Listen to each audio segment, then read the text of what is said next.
పరమరహస్యంగా జరిగిపోవాలి అంటే ఇక్కడ మాట్లాడి ప్రయోజనం లేదు. అప్పటికి జరగవలసిన ప్రయోజనం జరిగిపోయింది.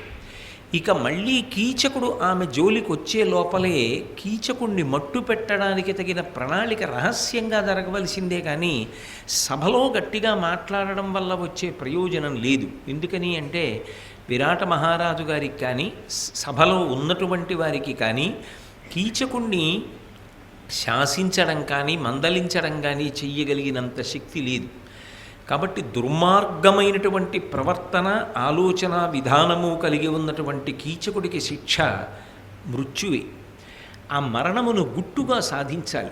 అందుకే ద్రౌపదీదేవిని ఆ సభ నుంచి పంపించేయాలి అన్న ఉద్దేశ్యంతో ధర్మరాజు గారు ద్రౌపదీదేవి వంక తిరిగి ఒక మాట అన్నాడు.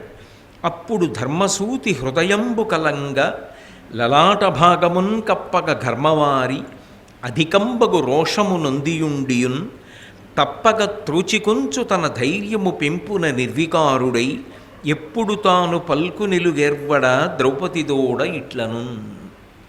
నిజానికి ధర్మరాజు గారి యొక్క మనసు కదిలిపోయింది. ధర్మరాజు గారి యొక్క మనసు కదిలిపోవడానికి కారణం ప్రధానమైనది ఏది అంటే ద్రౌపదీదేవి పొందినటువంటి అవమానం.